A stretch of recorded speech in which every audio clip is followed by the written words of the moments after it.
When I first set out for creating this course, I wanted to see if what I do in the classroom could be translated to an online course. And I did this for two main reasons. One, whenever we have a substitute in the classroom, I feel like the student should be able to receive full lessons, even if there's not a teacher there, whether it's a long-term sub or the teacher's only gone for a few days. As someone who's had to go on maternity leave twice, I feel like this will be very helpful for anyone who is going to have a sub anywhere from a day to a few weeks to maybe there is a vacancy at the school. The second reason is um, a lot of the conversations I have are with STAR tested teachers, and often we feel as though we cannot ask for a day off because of the fact that at the end of the year we're going to have this standardized test that the students have to pass. And if we're not there and students aren't accustomed to an online course, then they might not complete their assignments.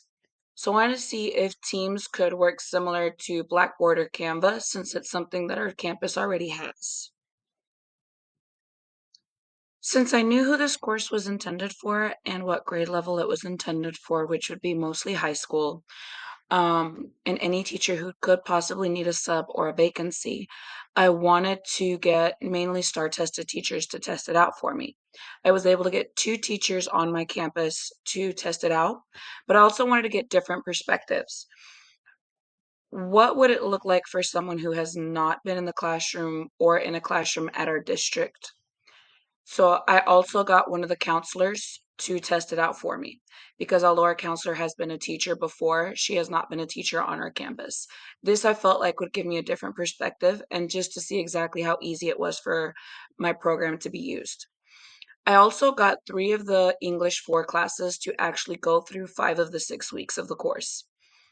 This let me know if the assignments were too much, if they weren't enough, just exactly what worked for the students and what didn't.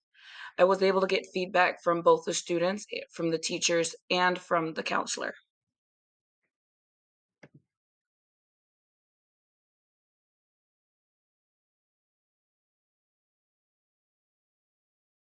When it comes to feedback, I put it in this Excel sheet to make it easier to read. The yellow are the teachers, the blue is the counselor, everything else is the students who were in the course. In order to make these numbers easier to read, I made them into charts. Overall satisfaction in the course was either a 5 or a 4. That's including the teachers and the students. How easy the course was to navigate was also overall a 5. I did have some 4s and some 3s.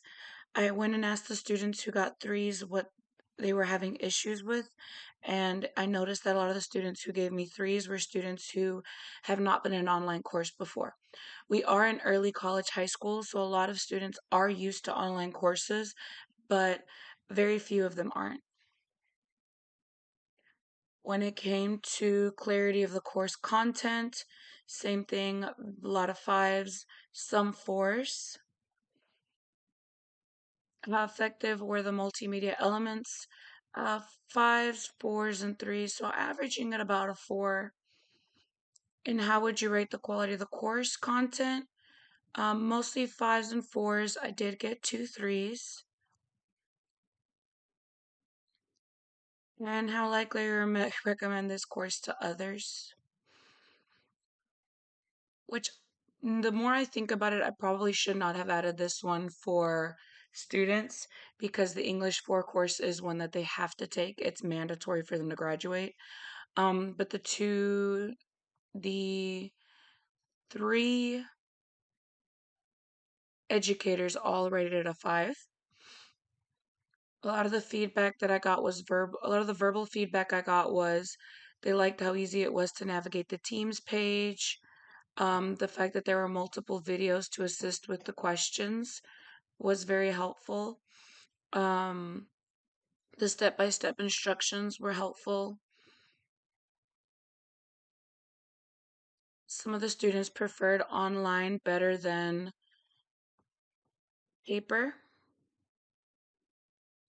Some of the students liked the story that we chose. Um, some of the students liked the self-pacing of it. When it came to improvements that could be made, one of the teachers really didn't see very many improvements. Another one said that it could be difficult to navigate, but once they got past the tutorial, it was easier for them to understand. Um, and then the last one was the course syllabus, which is something I did not spend a lot of time on. So if I were to do this again, I would spend more time on the syllabus. One of the students did spend time and actually think about it, and they wish that they could have had more group work. So I'm going to spend some time to think about how to incorporate group work into an online setting.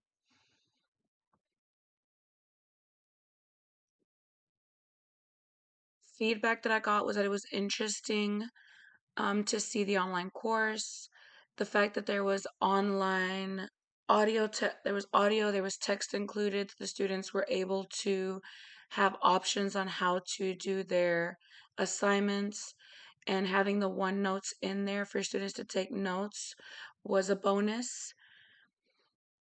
But as far as students, a lot of them weren't given didn't give me very much feedback on the course itself. A lot of the feedback that I got from the students was mostly face to face. And the reason why I got mostly face to face feedback from the students was because with this being an all online course, but still on the same campus as me, I made sure to check in with the students every Friday and ask them what's going well, what's difficult. Um, During the classes, if students had issues, they would send me messages through Teams, because Teams has a messaging system that allows students to communicate with their teachers if they're having issues. So a lot of the student feedback, while it wasn't sent through the forms, was sent through just face-to-face communication because the students were still on campus, or through the Teams page. And a lot of the feedback I received was maybe one less chapter next week, or we have a pep rally next week, so maybe keep that in mind whenever you're assigning our formatives, which having that communication with the students while they were going through the course was very helpful. As the students finish out week 6, I will be planning out the next unit, which is poetry and plays, which will be another 6 weeks. Um, and in order to be able to get over any infrastructure issues that the students may be having, I've decided to just keep that weekly meeting at the end of the week just to check in with students to see what's working and what's not, as well as adjusting. That's the good thing about being able to have the students actually go through the course, is I can adjust as I go.